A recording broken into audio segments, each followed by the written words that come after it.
The burgundy wine splashed across the white tablecloth as my grandfather Harold slammed his fist down, making every glass tremble. I dropped my fork staring at this man who was supposed to be dead for 3 years. His weathered face was flushed with rage as he pointed at a complete stranger sitting calmly beside our Christmas tree. Why is a stranger controlling the multi-million-dollar company I left you? His voice boomed through our dining room like thunder. I froze, my heart hammering against my ribs. What are you talking about? I don't even have $1 to my name. The room went silent. My parents and brother turned pale. Then the police arrived. The front door burst open before anyone could move. 3 uniformed officers stepped inside, their heavy boots echoing against our hardwood floors. Behind them walked a tall man in a crisp navy suit who surveyed our shocked faces with calculating eyes. "Nobody move," the stranger beside our Christmas tree said, quietly rising from his chair. He pulled out a badge that glinted under our crystal chandelier. Detective Marcus Webb, Federal Bureau of Investigation. My mind reeled as I tried to process what was happening. Grandfather Harold stood at the head of our dining table, alive and breathing, when I had sobbed over his coffin 3 years ago. His silver hair was perfectly combed, his expensive charcoal suit immaculate. This was no ghost. Ernestine, sweetheart. Harold said, his voice gentling as he looked at me. "I know this is confusing, but I need you to listen carefully." My mother, Martha, clutched her pearl necklace, her knuckles white. My father, Robert, had gone completely rigid in his chair, his usually confident demeanor crumbling. My brother David pushed back from the table, his chair scraping loudly against the floor. "This is insane," David muttered, running his hands through his dark hair. "You're supposed to be dead." Harold's expression hardened when he looked at David. "I faked my death because I discovered someone was stealing from my company, someone I trusted completely." The memory of Harold's funeral flooded back. I remembered standing in the rain at Greenwood Cemetery, tears streaming down my face as I watched them lower his casket into the ground. I had been his favorite granddaughter, or so I thought. We used to spend hours in his study while he taught me about ships and cargo routes. He always promised I would understand the family business someday. "The funeral," I whispered. "I saw you buried." "An empty casket," Harold replied sadly.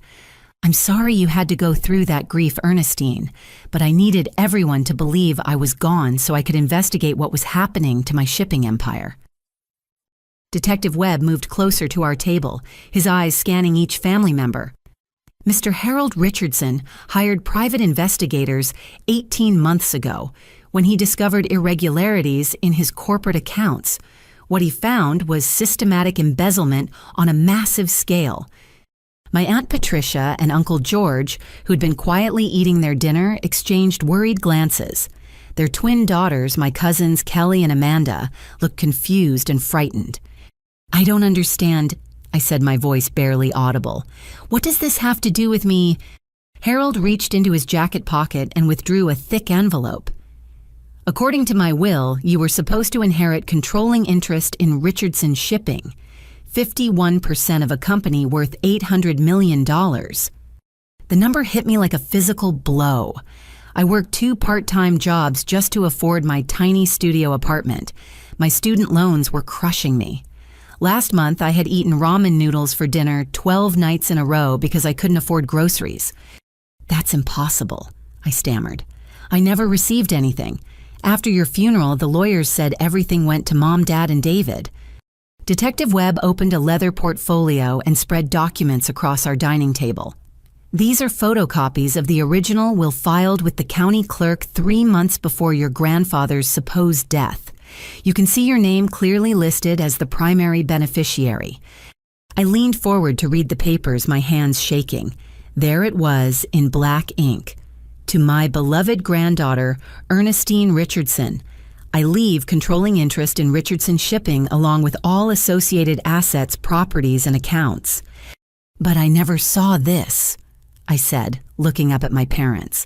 "Mom, Dad, you told me grandfather left me nothing because I wasn't responsible enough." Martha's face had gone ashen.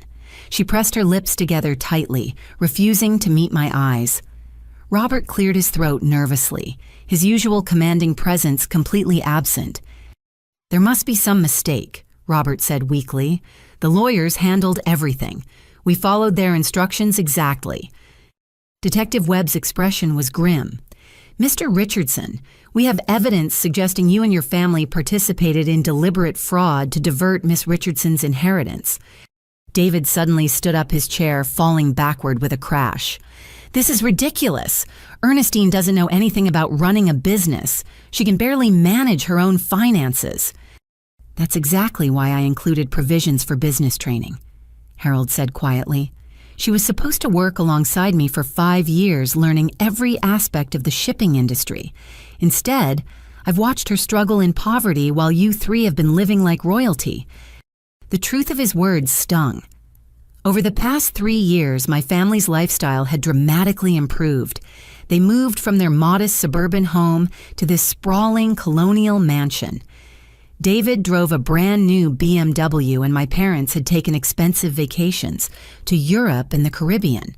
When I asked about their sudden wealth, they claimed Robert's consulting business was thriving. "I hired Detective Webb to go undercover," Harold continued. "For the past 6 months, he's been documenting evidence of fraud, forgery, and embezzlement. Tonight was supposed to be his final surveillance before we contacted the authorities." Webb nodded grimly. "What we discovered goes far beyond simple inheritance theft. This is organized financial crime involving multiple conspirators and millions of dollars." The police officers moved to strategic positions around our dining room. One stationed himself near the front door, another by the kitchen entrance. The third officer began taking notes as he observed our family's reactions. "Ernestine," Harold said softly, "I need you to know that every financial struggle you've endured for the past 3 years was unnecessary. Your inheritance included not just company shares, but also a trust fund worth $12 million. Money that should have paid for your education, your living expenses, and your future. $12 million. The amount was incomprehensible. I thought about all the nights I had worked late shifts at the coffee shop, coming home exhausted and discouraged. I remembered crying in my car after being rejected for yet another loan to cover my medical bills when I broke my wrist last year. "Where's that money now?" I asked, though I dreaded the answer. Detective Webb consulted his notes. "Transferred to accounts controlled by your parents and brother through forged legal documents and fraudulent power of attorney paperwork." The dining room fell into stunned silence. The only sounds were the ticking of our grandfather clock and the distant hum of Christmas music playing softly from the kitchen radio. Uncle George finally spoke up, his voice strained. "Harold, we had no idea about any of this. Patricia and I thought everything was handled legally through the estate lawyers." "I know, George," Harold replied. "This investigation has revealed exactly who was involved and who was innocent. That's why you and Patricia weren't contacted about tonight's operation." Kelly and Amanda, my 19-year-old cousins, looked bewildered. They had been away at college when Harold supposedly died and knew nothing about inheritance details. "Detective Webb will explain the criminal charges being filed," Harold said, settling heavily into his chair. The emotional toll of this confrontation was clearly exhausting him. "But first, I need Ernestine to understand how this deception was carried out." I stared at my parents and David, searching their faces for some explanation that would make sense of this nightmare. Instead, I saw guilt, fear, and desperation in their eyes. The grandfather I had mourned for 3 years was alive, sitting across from me, revealing that my own family had stolen my future. Everything I thought I knew about my life, my struggles, and my place in the family had been built on lies. Detective Webb cleared his throat. "Miss Richardson, are you prepared to hear the details of how your inheritance was stolen?" Detective Webb opened another folder and spread a timeline of documents across our mahogany table. Each paper was marked with official seals and dates, creating a chronological map of deception that made my stomach turn. The fraud began 2 weeks after your grandfather's funeral. Webb explained, his finger tracing the timeline. Your parents and brother met with attorney Ronald Blackwood, who has since been disbarred for his involvement in this scheme. He handed me a photograph of legal documents. These are the forged papers that transferred your inheritance to your family members. Notice the signatures purporting to be yours, witnessed by individuals who claim they never saw you sign anything. I studied the documents with growing horror. Someone had practiced my signature, repeatedly creating a forgery that looked convincingly like my handwriting. The dates on these papers corresponded to times when I was working double shifts at the coffee shop, completely unaware that my financial future was being stolen. The original will was replaced in the county records. Webb continued. Your parents presented themselves as grieving family members handling estate details, and the clerk's office processed the paperwork without additional verification. Martha finally spoke, her voice barely a whisper. Ernestine, we thought we were protecting you. You were so young, so unprepared for that kind of responsibility. Protecting me. I stared at my mother in disbelief. By letting me live in poverty while you spent my inheritance. Robert shifted uncomfortably in his chair. The money was supposed to be temporary. We planned to give it back once you were more mature, more capable of handling wealth responsibly. Dad, I'm 28 years old. I said, my voice rising. When exactly was I going to become mature enough? When I was 40-50? David crossed his arms defensively. You have to admit, Ernestine, you've never shown any interest in business. You studied liberal arts in college. You work in a coffee shop. What would you have done with $800 million? The condescension in his voice was infuriating, but Detective Webb's evidence was even more damning. He showed me bank statements revealing the elaborate money trail my family had created. Your trust fund was liquidated in increments over 18 months, Webb explained. The money was transferred to multiple accounts controlled by different family members to avoid detection by federal banking regulations. Harold leaned forward, his face grim. Show her the receipts, Detective. Webb produced a stack of credit card statements and purchase records. Your family's spending pattern changed dramatically after the inheritance theft. In the past 3 years, they've purchased this house for $2.4 million, 3 luxury vehicles totaling $400,000, and taken vacations costing over $300,000. Each receipt felt like a slap in the face. While I had been eating generic cereal for dinner and walking to work because I couldn't afford bus fare, my family had been living like millionaires on my stolen inheritance. The house renovations alone cost $600,000. Webb continued gesturing around our elegant dining room. Custom Italian marble in the foyer, imported French fixtures in the bathrooms, a wine cellar worth $80,000. I remembered helping my parents move into this house, believing their story about Robert's consulting business booming.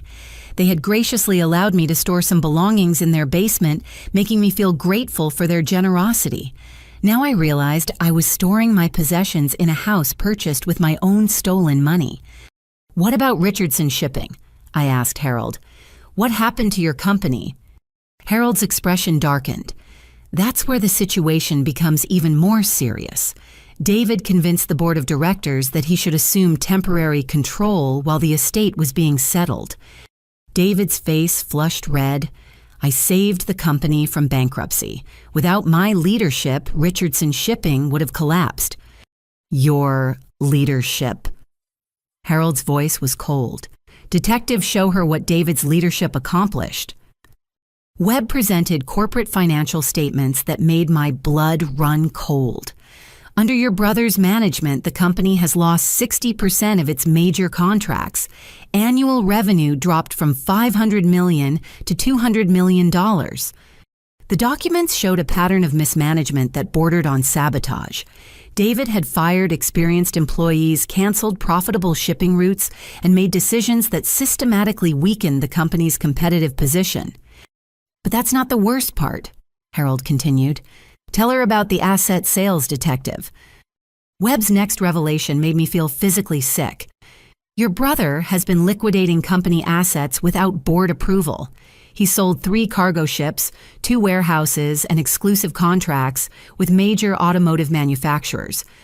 The money from those sales, Harold said quietly, was transferred to offshore accounts controlled by your father. I turned to Robert, who was staring down at his untouched dinner plate. Dad, is this true? Robert's silence was answer enough. The man I had always respected as a successful businessman had participated in destroying his own father-in-law's legacy while stealing his daughter's inheritance. The offshore accounts currently contain $47 million, Webb continued. Money that should have been reinvested in company operations or distributed to shareholders according to corporate bylaws. Patricia and George looked stunned by these revelations. They had received modest inheritances from Harold's will and had no idea about the massive fraud being perpetrated by their relatives. Harold, Patricia said quietly, we received the money you left us, but we had no idea about Ernestine's inheritance. If we had known, we would have questioned the arrangements. I believe you, Patricia, Harold replied. That's why you and George aren't facing criminal charges. Detective Webb consulted his notes again. The federal investigation has identified additional crimes beyond the inheritance theft: tax evasion, money laundering, securities fraud, and violation of maritime shipping regulations. Harold looked directly at me, his eyes filled with pain and regret. Ernestine, for 3 years I've watched you struggle while your family lived in luxury purchased with your money. I've seen you work multiple jobs, take out loans for medical expenses, and worry about paying rent, all while sitting on evidence that could have restored your inheritance immediately. Why didn't you contact me sooner? I asked, my voice breaking. I needed ironclad proof that would hold up in federal court, Harold explained. If I had confronted them too early, they could have hidden the evidence and claimed innocence. Detective Webb needed time to document every transaction, every forged document, every illegal transfer. Webb nodded. The investigation required 18 months of careful surveillance and financial analysis. We now have enough evidence to secure convictions on multiple federal felony charges. The police officers began moving closer to my family members. One of them spoke quietly into his radio, apparently coordinating with additional law enforcement personnel outside. What happens now? I asked, though I wasn't sure I wanted to know the answer. Your parents and brother will be arrested tonight, Webb replied. The federal prosecutor has already filed charges of inheritance fraud, conspiracy, money laundering, and racketeering. David suddenly bolted toward the kitchen door, but the officer stationed there blocked his path effortlessly. Sir, please return to your seat. You're only making this worse for yourself. This is entrapment. David shouted, his composure completely shattered. You can't prove we intended to steal anything permanently. Detective Webb smiled grimly. Actually, we can. We have recorded conversations where you and your parents discussed keeping Ernestine uninformed indefinitely. We also have documentation of your plans to declare Richardson Shipping bankrupt to hide the stolen assets. The word bankrupt hit me like a thunderbolt. David hadn't just stolen my inheritance, he was planning to destroy Harold's life work to cover up his crimes. The bankruptcy filing was scheduled for next month, Webb continued. It would have eliminated any paper trail connecting the stolen assets to your inheritance. Harold's hands were trembling with rage and exhaustion. 60 years I built that company, 60 years of honest work, fair treatment of employees, and building relationships with clients around the world, and you were going to destroy it all to hide your theft. Martha finally broke down, tears streaming down her face. We never meant for it to go this far. We thought we were buying time, waiting for the right moment to explain everything to Ernestine. When, I demanded, when exactly were you planning to tell me you stole my inheritance and spent my trust fund? No one answered because there was no answer. They had never planned to return my money or reveal their deception. They had intended to let me struggle in poverty forever while they enjoyed the lifestyle my inheritance provided. Detective Webb closed his folders and stood up. Miss Richardson, I need to inform you that as the rightful heir to the Richardson estate, you're now considered the primary victim in this federal fraud case.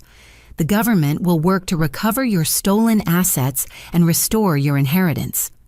Recovery of stolen assets, restoration of inheritance. The words sounded surreal after 3 years of believing I had nothing and no one to depend on except myself. But as I looked around our Christmas dinner table, now covered with evidence of my family's betrayal, I realized that recovering money would be the easy part. Learning to trust anyone ever again would be infinitely more difficult. Detective Webb signaled to the officers, who began positioning themselves behind my family members. But before anyone could be arrested, Harold raised his hand. "Detective, there's more she needs to know." Harold said, his voice heavy with exhaustion. "The Richardson shipping situation is worse than we've discussed." Webb nodded grimly and opened yet another file folder. "Your grandfather is right, Miss Richardson. The corporate fraud extends far beyond asset sales." Harold pulled out a stack of shipping contracts and spread them across the table. Ernestine Richardson Shipping has exclusive agreements to transport goods for 15 major American manufacturers.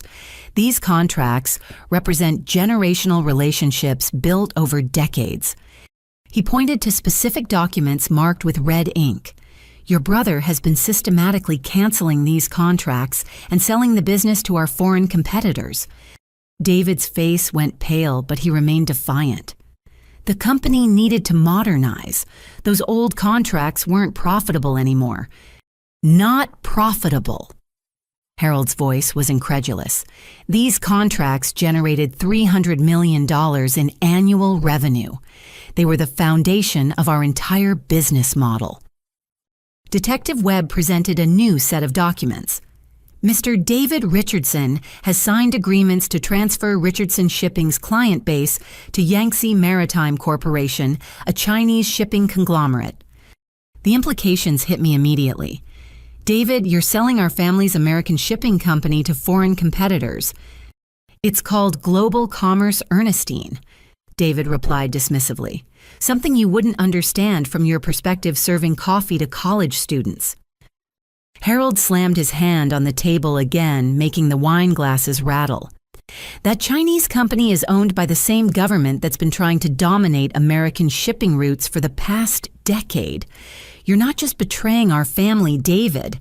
You're betraying American workers and American trade interests." Webb consulted his notes. "The sale agreement includes transfer of all shipping routes, client relationships, and proprietary logistics software developed by Richardson Shipping over 30 years. The logistics software alone is worth $50 million, Harold added.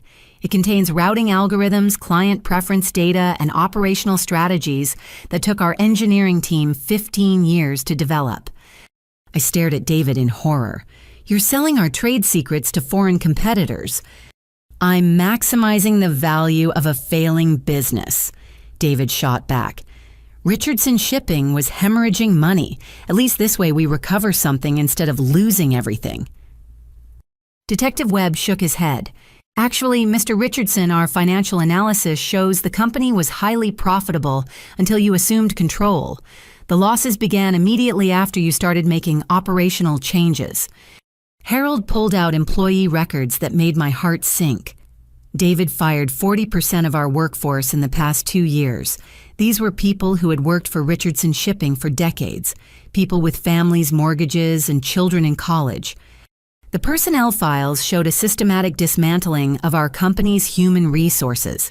Experienced ship captains, logistics coordinators, and customer service representatives had been replaced with temporary contractors who lacked institutional knowledge and client relationships.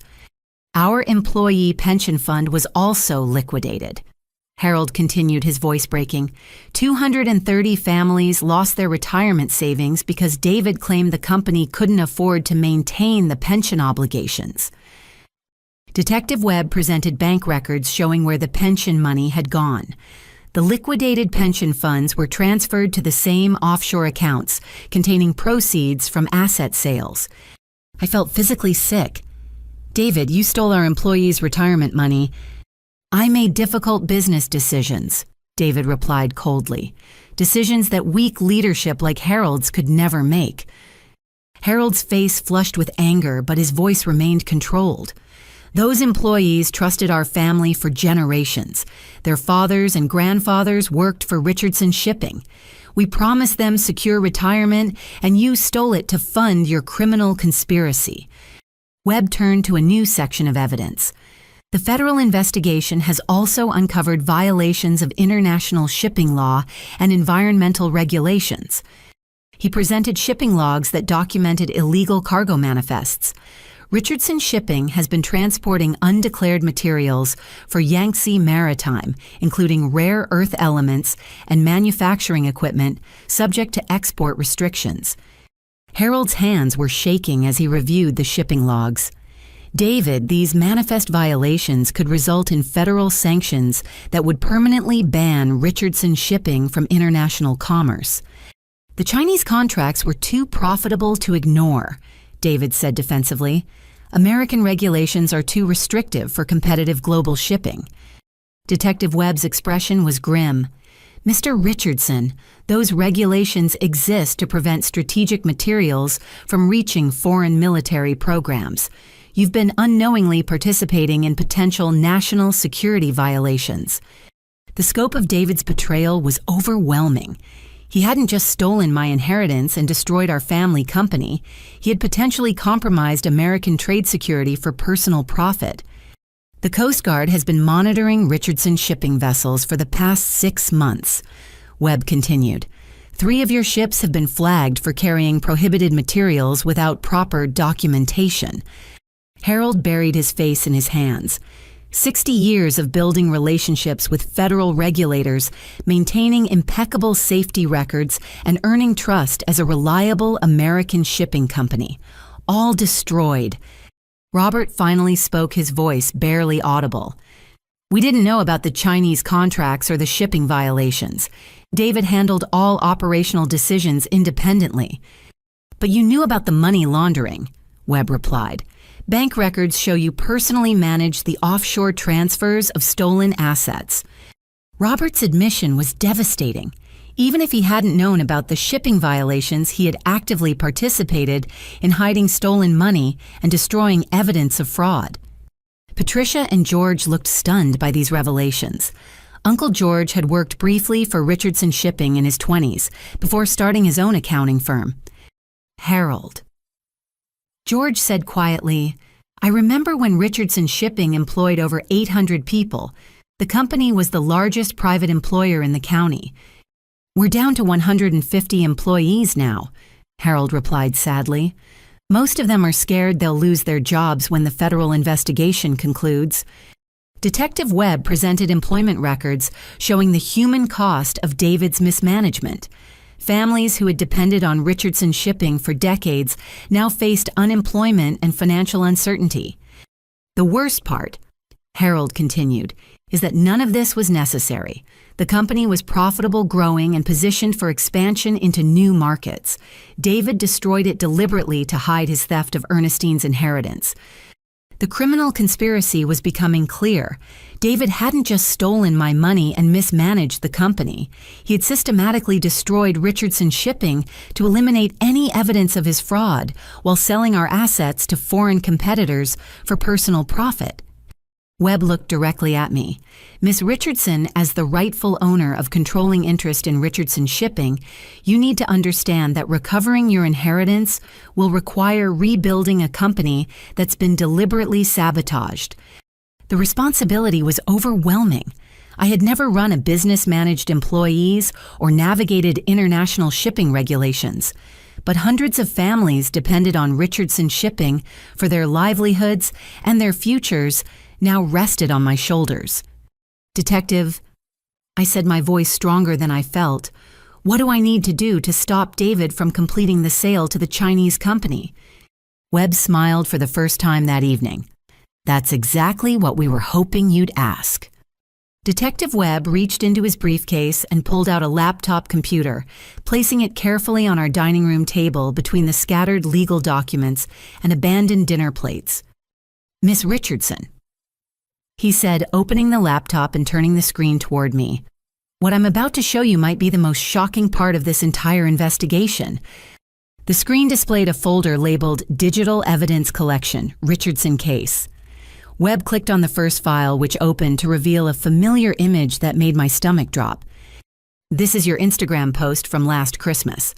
Webb explained, pointing to a photo of me sitting in my tiny studio apartment. "You wrote Christmas dinner with my amazing family tonight. Grateful for another year of love and support." I remembered that post. I had felt so genuine gratitude despite my financial struggles, believing my family was supporting me emotionally, even if they couldn't help financially. Webb clicked to the next image showing my parents and David posting photos from that same evening. The contrast was stunning. While I was in my cramped apartment wearing a sweater from a thrift store, they were posting pictures from this mansion wearing expensive jewelry and designer clothing. Your social media activity over the past 3 years created an inadvertent timeline of evidence. Webb continued. Every post about your financial struggles, every comment about working multiple jobs, every photo of your modest living situation was time-stamped and geotagged. He scrolled through dozens of my posts, creating a digital diary of poverty, while my family's accounts showed increasing luxury and extravagance. "Here's where it becomes more interesting," Webb said, clicking on a new folder. "We've been monitoring your family's digital communications for the past 18 months. Harold leaned forward, his expression serious. "Ernestine, I hired Detective Webb because your letters to me before my supposed death mentioned strange things about our family's behavior." Webb nodded. "Your grandfather showed me letters where you questioned why your parents seemed to be avoiding conversations about his will. You mentioned feeling confused about being excluded from estate planning discussions." I remembered those letters clearly. I had been hurt and confused when my parents refused to let me participate in funeral arrangements or estate meetings. They claimed I was too emotional and needed to focus on my own life rather than complicated legal matters. "Your innocent questions created red flags," Webb continued. "When someone truly has nothing to hide, they don't work so hard to exclude family members from legal proceedings." He opened another file showing email exchanges between my parents and David. The messages were damning evidence of deliberate deception and planning. "This email from your mother to David dated 6 months after the funeral." Webb read aloud. "Martha writes, Ernestine asked again about inheritance details. We need to be more careful about maintaining the story that Harold left her nothing." Martha's face crumpled as her own words were read back to her. The casual way she had referred to maintaining the story revealed the calculated nature of their deception. Webb continued reading from the email chain. David responds, "Maybe we should set her up with someone who can provide financial stability. If she's married to the right person, she'll stop asking questions about money." The manipulation was breathtaking. They had actually discussed arranging my romantic life to keep me distracted from discovering their theft. "This next exchange is particularly revealing," Webb said, scrolling to a more recent message. "Your father writes to David, Ernestine's financial situation is getting desperate. She asked to borrow money for medical bills. Should we help her?" Robert had actually asked permission from his own son to help his daughter with emergency medical expenses. Webb read David's reply, "Absolutely not. If we start giving her money now, she might become suspicious about where our wealth came from. Let her struggle a little longer." The cruelty of those words hit me like a physical blow.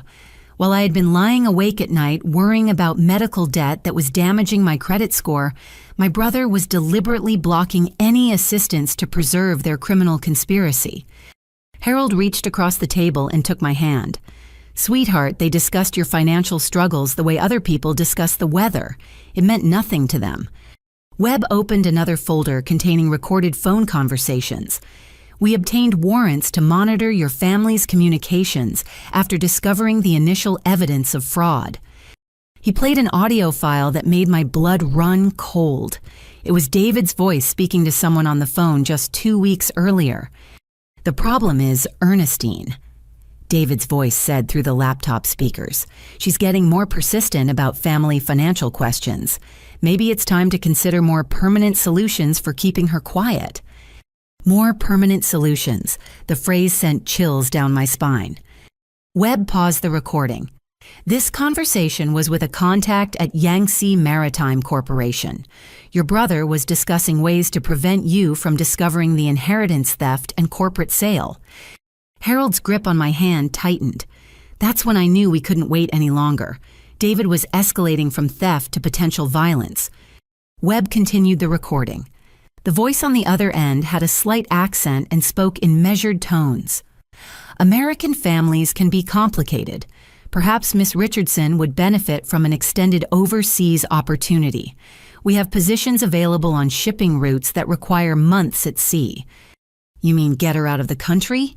David's voice asked. Permanently, the voice replied. The recording stopped leaving our dining room in stunned silence. David had been discussing arrangements to have me essentially kidnapped and taken overseas to prevent me from discovering the truth about my inheritance. Detective Webb's expression was grim.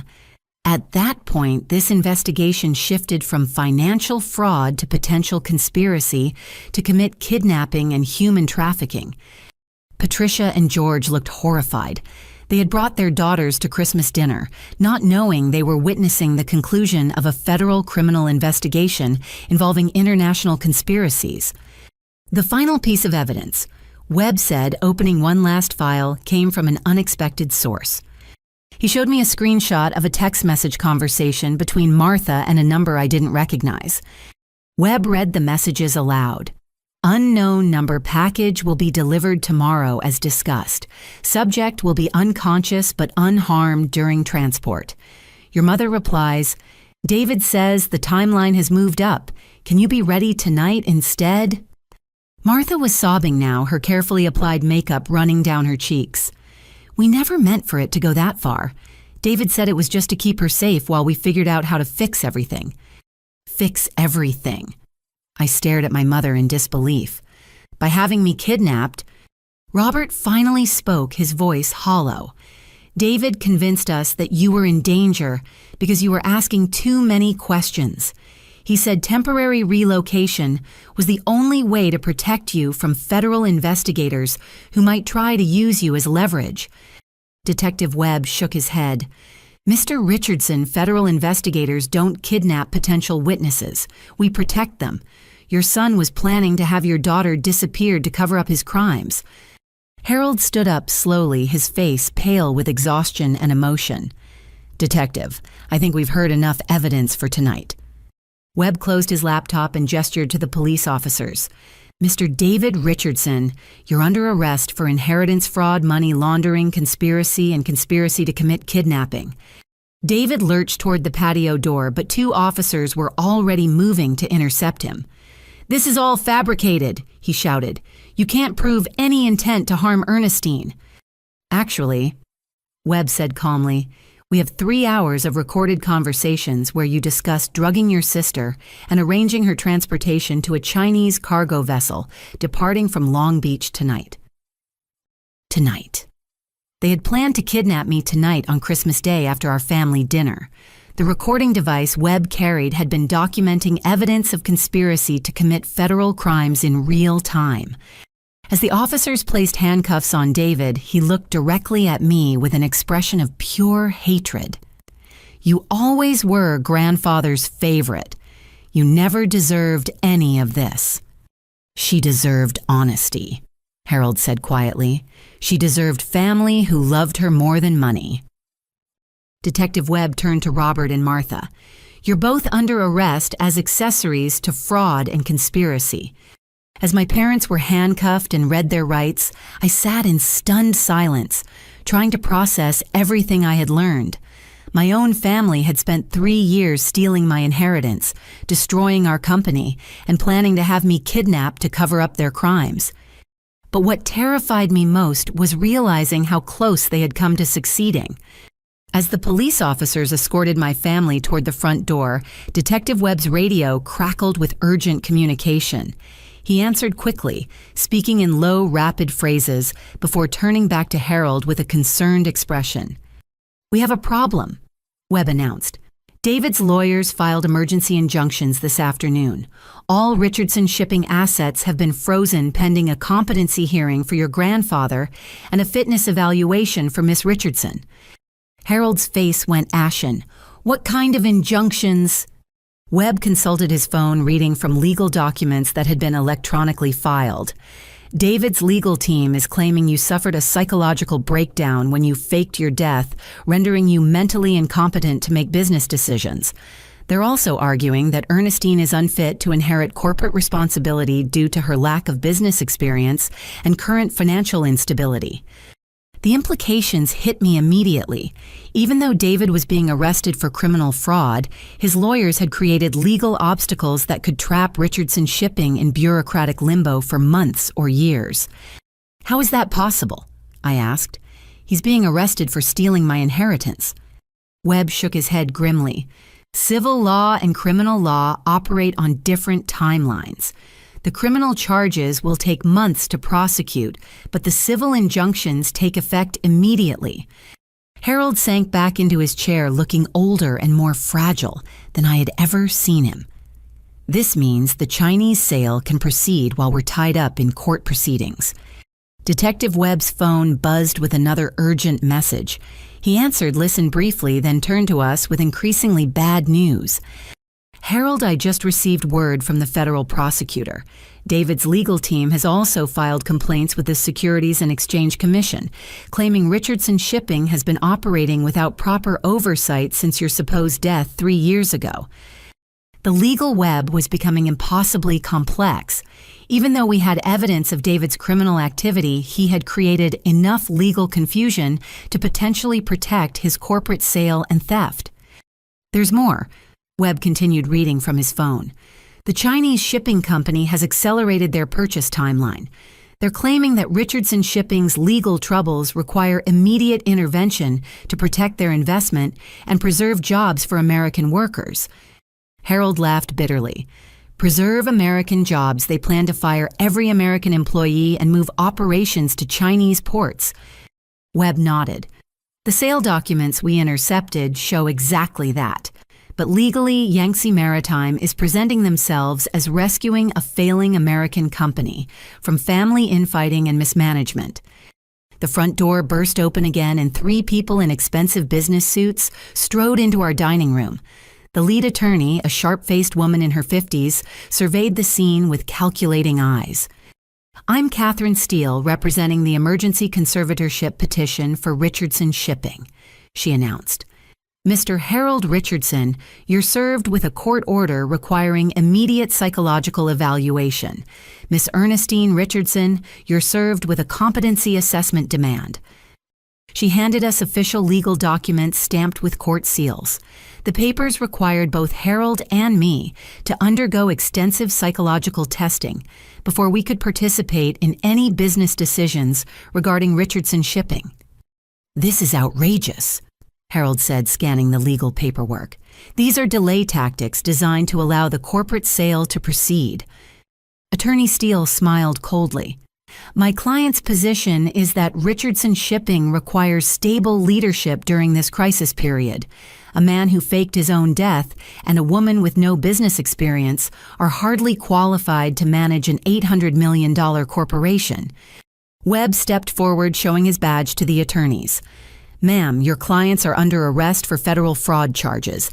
These legal maneuvers constitute obstruction of a federal investigation." Detective Steele replied smoothly, "My clients have been charged, not convicted. Until criminal proceedings are concluded, they retain all legal rights to protect their business interests and family assets." I realized David's strategy was brilliant in its cynicism. By creating legal chaos around Richardson Shipping's ownership, he could argue that the Chinese sale was necessary to prevent total corporate collapse. Even from jail, he was manipulating the system to complete his theft. Harold's phone rang and he answered with a weary voice. After listening for several minutes, he hung up and turned to me with devastating news. "That was the Richardson Shipping Board of Directors," Harold said. They've called an emergency meeting for tomorrow morning. The Chinese company has threatened to withdraw their purchase offer if the ownership disputes aren't resolved immediately. Webb shook his head. The board doesn't understand that the Chinese purchase is part of the criminal conspiracy. They see it as the only option to save the company from legal chaos. Attorney Steele gathered her papers and prepared to leave. Mr. Richardson, Miss Richardson, you have 24 hours to complete your psychological evaluations. Failure to comply will result in automatic forfeiture of any claims to Richardson shipping ownership.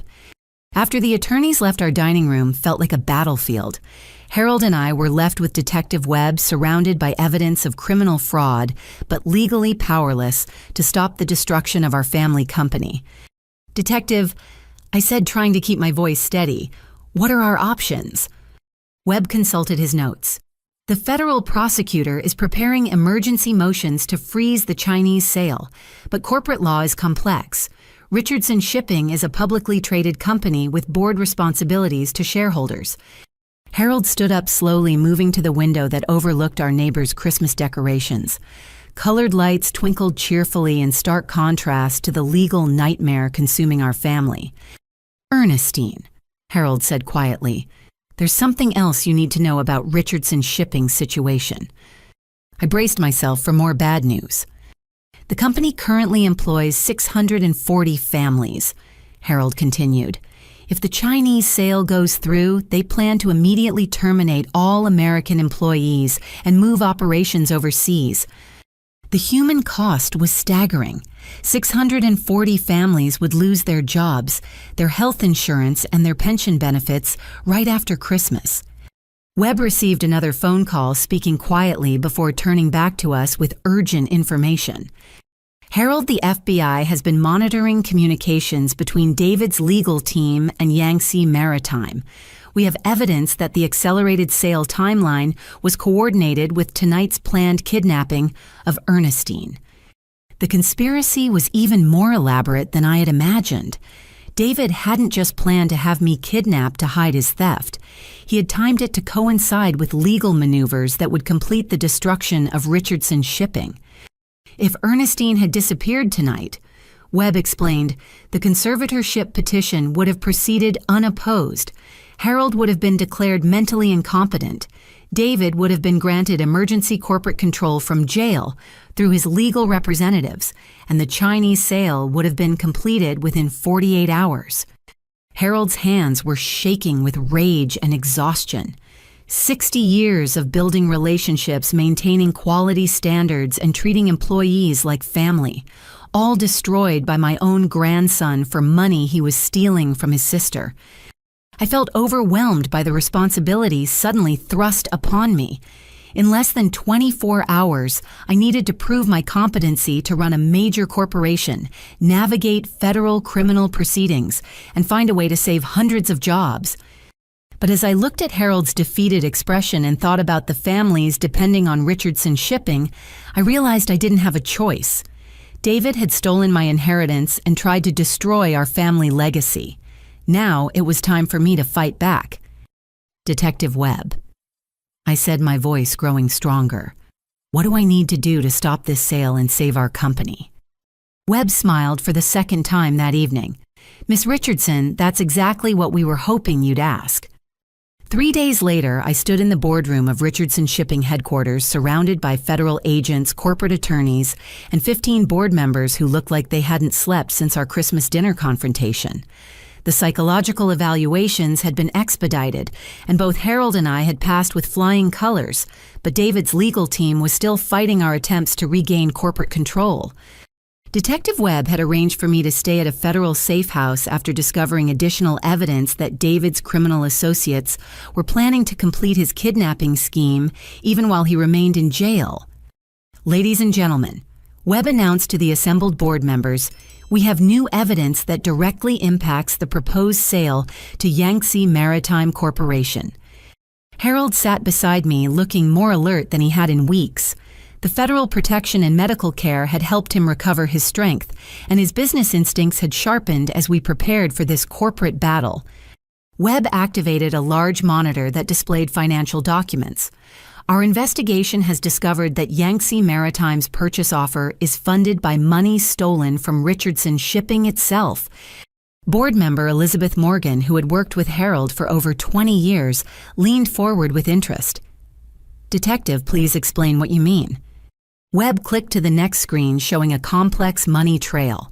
The $47 million that David Richardson transferred to offshore accounts has been loaned back to Yangtze Maritime to finance their purchase of Richardson Shipping. The implications were staggering. David had stolen company assets, hidden them overseas, then arranged for those same stolen funds to be used by foreign buyers to purchase the company he had robbed. "It's money laundering on an international scale," Webb continued. "David Richardson is essentially selling Richardson Shipping to Chinese buyers using the company's own stolen money." Board member Thomas Chen, who had always been skeptical of David's leadership, shook his head in disgust. "So the Chinese aren't actually investing their own capital?" "Correct," Webb replied. "They're using David's stolen funds for the down payment, then planning to finance the remainder through loans secured by Richardson Shipping's own assets." Harold stood up, his voice clear and strong.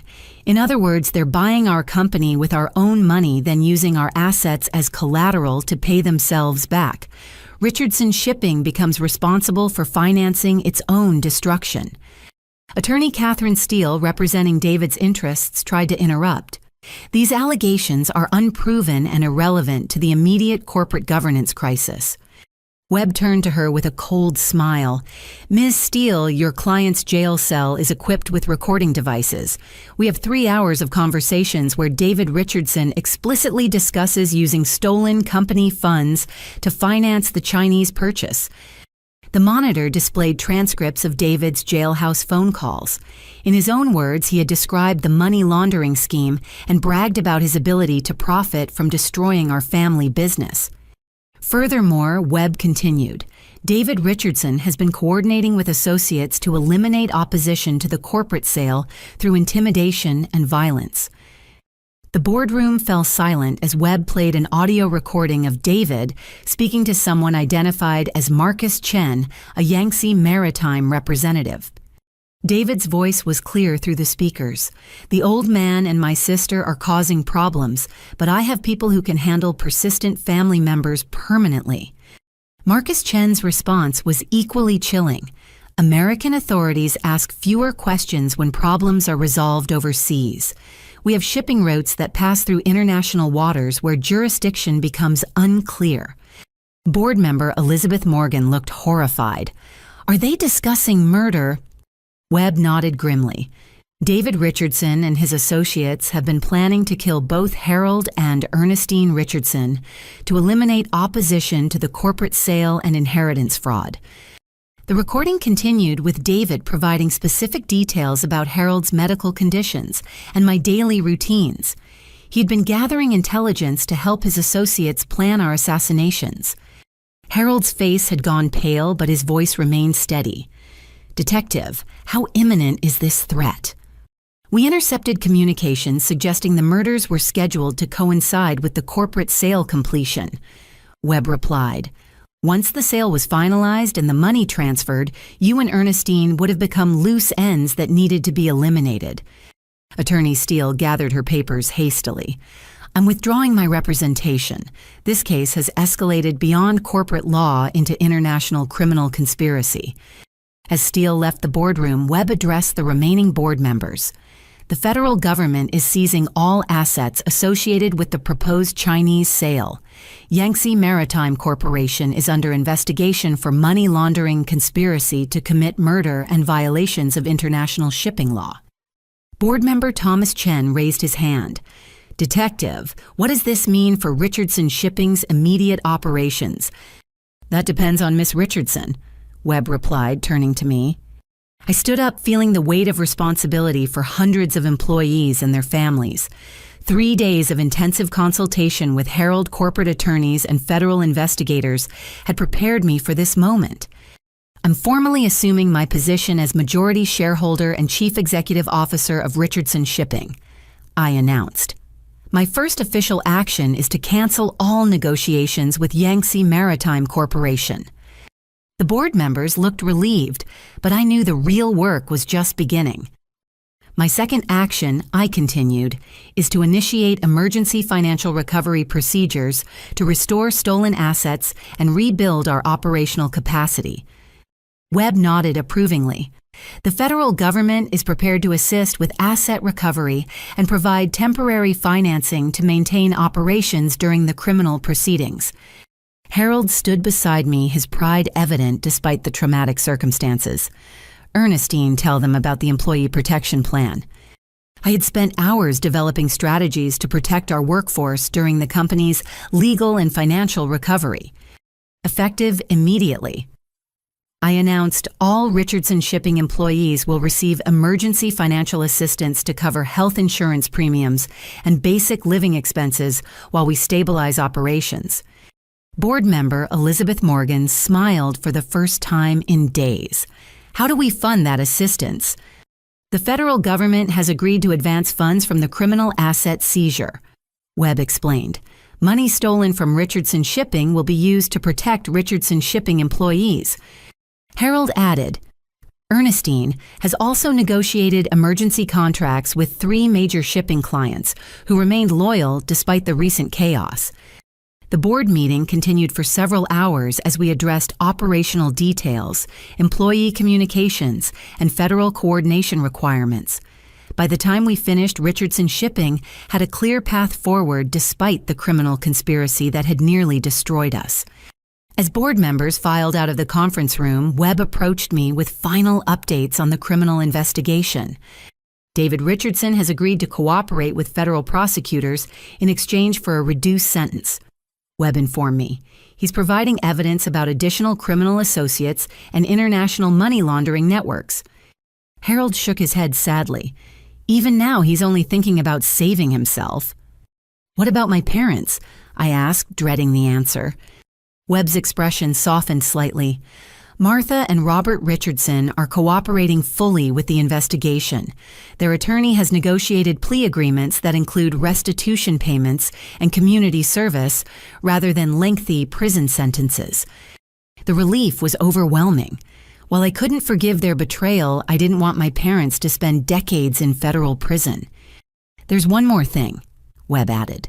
The federal prosecutor wants to discuss witness protection options for you and Harold. David's criminal associates remain active and international revenge targeting could continue for months. Harold and I exchanged glances. We had survived the immediate threat, but the consequences of David's criminal conspiracy would affect our lives indefinitely. Detective, I said, we appreciate the protection offer, but Richardson Shipping needs stable leadership. We can't run this company from hiding. Webb nodded approvingly. I expected you'd say that. We'll arrange for ongoing security consultation and regular threat assessment reviews. As we left Richardson Shipping headquarters that evening, Harold and I stood in the parking lot looking up at the building, where 3 generations of our family had built an honest business. Ernestine. Harold said quietly, I'm sorry you had to learn about leadership under these circumstances. I thought about everything that had happened since Christmas dinner 5 days earlier, my family's betrayal, David's criminal conspiracy, and the responsibility for hundreds of employees had forced me to grow up quickly. Grandfather, I replied, I'm sorry you had to watch your own family destroy what you spent a lifetime building. Harold smiled sadly. But we stopped them, didn't we? Richardson Shipping will survive, and the people who depend on us will keep their jobs and their dignity. As we drove home together, I realized that surviving my family's betrayal was only the beginning. Rebuilding Richardson Shipping and learning to trust again would take years of hard work and careful choices. But for the first time in my life, I had the resources and determination to face whatever challenges came next.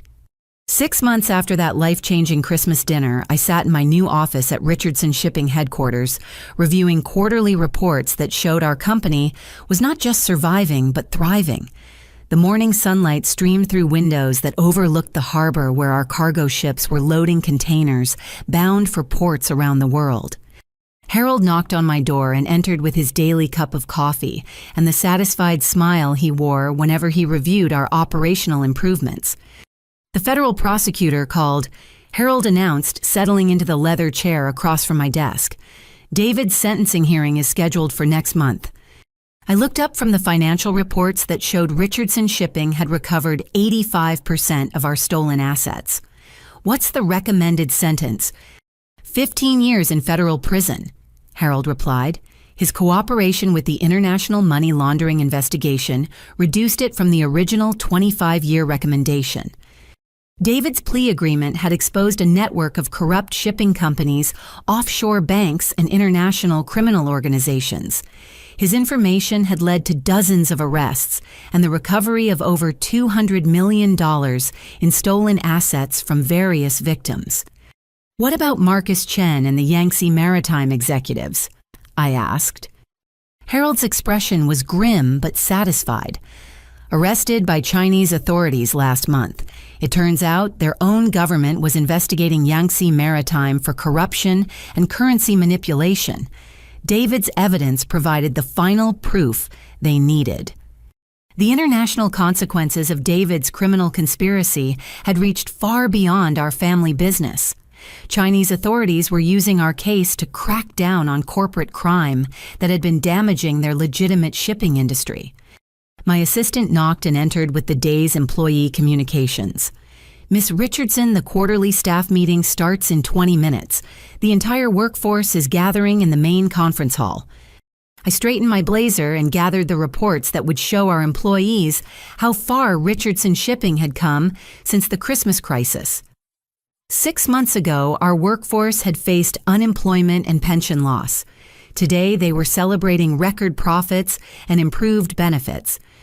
Harold and I walked together through the corporate headquarters that had been completely renovated during our recovery period. Federal asset seizure funds had allowed us to upgrade equipment, improve working conditions, and expand our fleet of cargo vessels. The main conference hall was packed with over 400 employees, from ship captains and logistics coordinators to administrative staff and maintenance crews. Their faces showed a mixture of pride and cautious optimism as I approached the podium. Good morning, everyone. I began looking out at families who had trusted Richardson Shipping with their livelihoods for generations.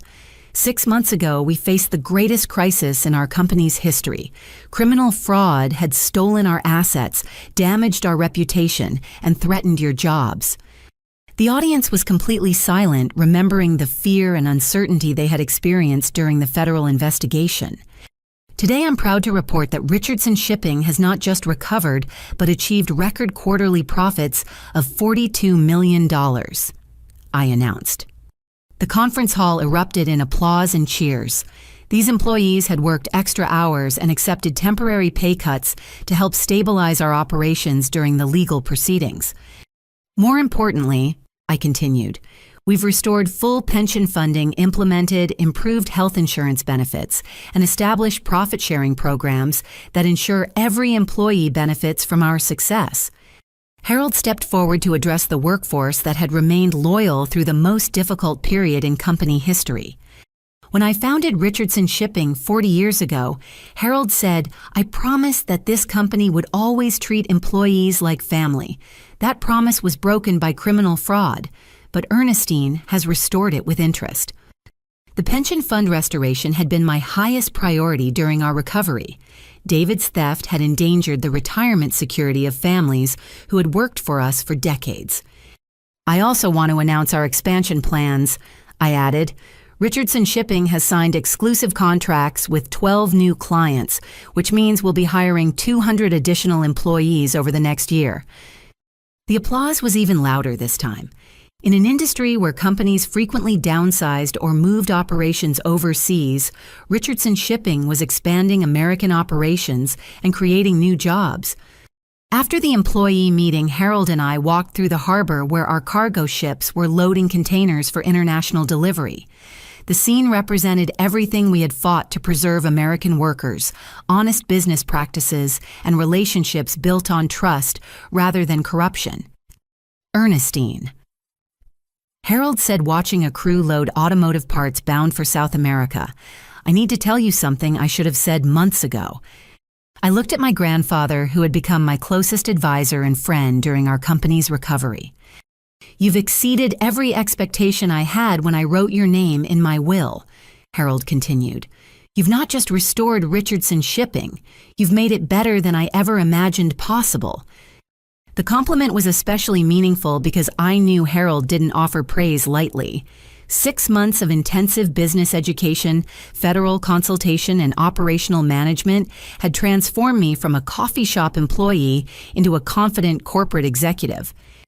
"Grandfather," I replied, "none of this would have been possible without your guidance and the loyalty of our employees."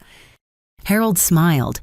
"That's exactly the kind of leadership philosophy that will keep Richardson Shipping successful for the next 40 years. My phone buzzed with a text message from Detective Webb, who had become a close friend during the ongoing federal proceedings. "Great news," Webb's message read. "Martha and Robert's community service sentences were approved by the judge. They'll be working with financial fraud victim advocacy programs instead of serving prison time." My parents' cooperation with federal investigators had been complete and genuine. They had provided evidence testified against David's criminal associates and worked to make restitution to everyone affected by the fraud conspiracy. "Webb says Mom and Dad's sentencing went well," I told Harold, showing him the message. Harold nodded approvingly.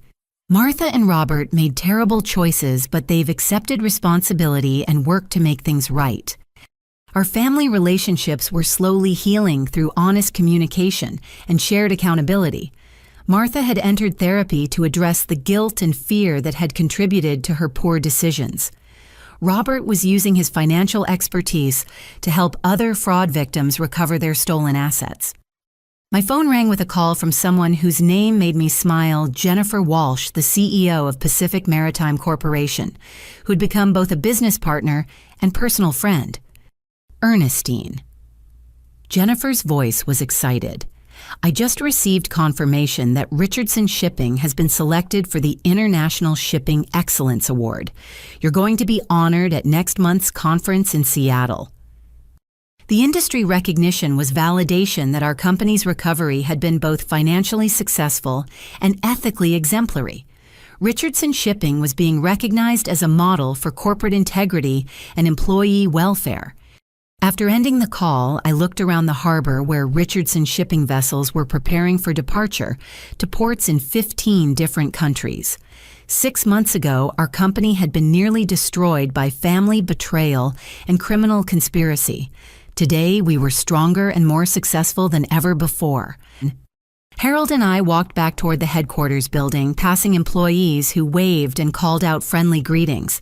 The sense of community and shared purpose was exactly what Harold had envisioned when he started Richardson Shipping 4 decades earlier.